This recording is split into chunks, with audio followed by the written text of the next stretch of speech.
Mother, tell your children not to walk my way. Tell your children not to hear my words, what they mean, what they say. Well, hello all, and welcome to another question and answer video with me, Truthslayer. As always, I'm here to answer your wrestling related questions. If you have a question or you have something you would like me to comment on in the wrestling world, please send it my way, and I will do the best of my ability to do so. All I ask, keep it to one question per person, and if I like what you asked, I will load it up on here and answer it. So, let's get started. What do you think of the new influx of ex-WWE stars in TNA like Andrew Test Martin, Matt Morgan, and Dustin Rhodes? Do you think that they should branch out another brand like SmackDown, Raw, ECW because all of their talent they have when they got another show or another hour of TV? I don't mind Andrew Martin being brought in because I do like him, and I think he's the type of guy actually that TNA needs. And Matt Morgan as well. Dustin Rhodes, why they brought Dustin Rhodes in, I have no idea. My problem with bringing in these three guys is they brought in these three guys but then didn't get rid of anybody on the talent roster, which means the talent roster just becomes more and more full. They don't have a 2-hour deal yet. As far as everybody knows, they're not even close to signing a 2-hour deal yet. This is a company which everyone knows is not doing great financially, and I don't see why signing these guys is going to help you in any matters unless you get rid of some of the guys that definitely don't want to be there at this point anyways. So I really don't get this. I'm really kind of confused about it. It's one of those things about TNA that makes me go, why? But anyways, you get to book a feud between Steve Austin and Hulk Hogan. What do you do? Basically, I have Hogan come out as like a celebration thing, talking about himself, probably on some sort of special Raw. He then says, you know, all the great things he's done for professional wrestling, and then Steve Austin basically comes out and says, yes, you did so many great things for professional wrestling. Maybe the single greatest thing you did in professional wrestling was get me fired, and have it go from there. So there you go. Hey, Truthslayer, has why the WWE have the rights to NWA matches when they never bought NWA to begin with?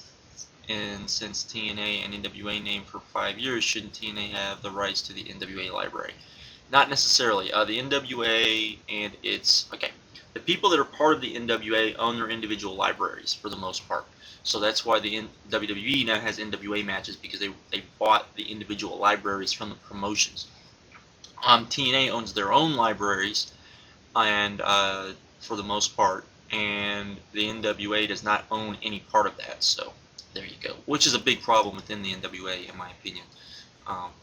It's something I definitely think they need to, you know, if the NWA needs to have some sort of, you know, ownership over some of that stuff since their name is on it. If you read Eric Bischoff's Controversy Creates Cash, Bischoff really badmouths the Dirt Sheet writers for being, in his view, wrong most of the time. Recently, he blasted Dave Meltzer and Keller, citing them for being a big reason for Congress investigating the WWE. Are his views on Dirt Sheet writers correct, that they are in fact wrong most of the time and money-grubbing scumbags like he likes to claim? I wouldn't say they're wrong most of the time. I do think that usually they're right. I mean, they're dealing with a lot of rumors. Dave Meltzer and Wade Keller, I think, often have pretty good opinions about the business. But I will agree with him on this. I think they've completely gotten the steroid thing with the WWE, the current one, completely wrong. I don't agree with how they're handling it at all. They're allowing their bias and their own hatred for Vince McMahon to come through in shades. And it's really despicable because they seem to not realize that this is something that's going to affect the entire wrestling business and not just the WWE. And in their little short-mindedness, in my opinion, they're only seeing how it's going to affect the WWE, because if they didn't see that, they would be talking about the fact that the problem is less a WWE problem and more of an industry-wide problem.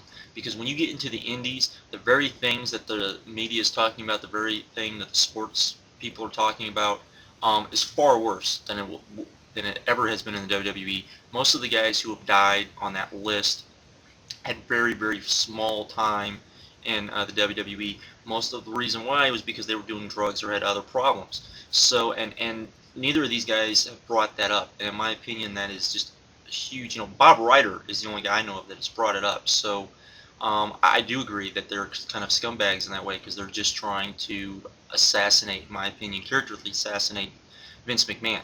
I wish they watched my vids because I would love for them to hear what I had just said because I firmly believe that. I think they're too worried about the legit sports media giving them credence instead of actually defending the sport because they're one of maybe 4 guys who will actually can defend the sport and they're not doing it. So there you go. Wasn't Jeff Hardy? Why wasn't Jeff Hardy on Raw this week? And how long are we going to have to wait for one of the Hardys to main event push? I feel mid-carding them until Triple H and Cena aren't over anymore is moronic, and the Hardys are the most over duo since Legion of Doom. Your thoughts on that? The reason why they haven't announced yet why Matt Hardy was not on Raw. He was sent home. He did not no-show. And if it's for the reasons why, it's probably why he was sent home, that just makes the Orton push look that much dumber, in my opinion, because Matt Hardy, or Jeff Hardy, is far more over than Orton is. I don't necessarily like Jeff Hardy in the ring, but he's far more over. And if you're the reason why you're not pushing Orton is because Orton's over, then you shouldn't be punishing Jeff Hardy either for the very same reason, in my opinion. This is moronic. This just shows, again, that Triple H, if you're buddies with Triple H, you have a different set of rules, and that is not a good thing. I heard a rumor that Vince McMahon never liked Dustin Rhodes at all and made it his mission to make him look like an idiot when he went to WWE. Are the rumors true? And if so, what were the reasons for it all? Vince, that's been a rumor for a long time, and the Dusty Rhodes DVD, they kind of skim across it, but a lot of people feel that Dusty got the last laugh because he was able to make the polka dot thing work, amazingly enough. So there you go. But that's been a rumor for a long time, and I'm not exactly sure where it exactly comes from, other than he was, the #1 guy for the competition for so long. Might have been. We always talk about match of the year and whatnot, but my question is, what do you consider promo of the year thus far? My promo of the year would be Joe's challenge in ROH to Pro Wrestling Noah. That promo gave me goosebumps, in my opinion. So there you go. Looking back at it now, do you think Vince buying WWE was a good thing? As on hand, the product in many people's eyes hasn't been the same since, but on the other hand, it eliminated competition, and they gained many new wrestlers from it. Honestly, I think everything was already on downhill when he bought WCW, but he did it for his own reasons, and you can't, for business reasons. On that end of it, it was a good thing. On as far as WWE being better in competition, it wasn't a good thing. But that's just the way the cookie crumbles sometimes. I hear a lot of people criticizing WWE TNA for not having enough tag teams or having tag teams and not doing anything with them.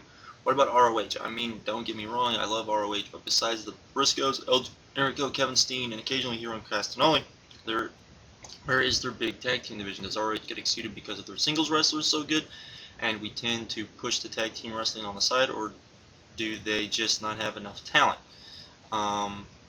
Well, I would say this. I would say the reason why is because, for the most part, for the time they give their tag team divisions, they do very good with it. And so there's always some sort of tag team feud going on, where that is compelling, where that's not the case in WWE and TNA all the time. So there would be my reasoning for it. You can only put so many tag teams on a card at a time. So, hey, Truthslayer.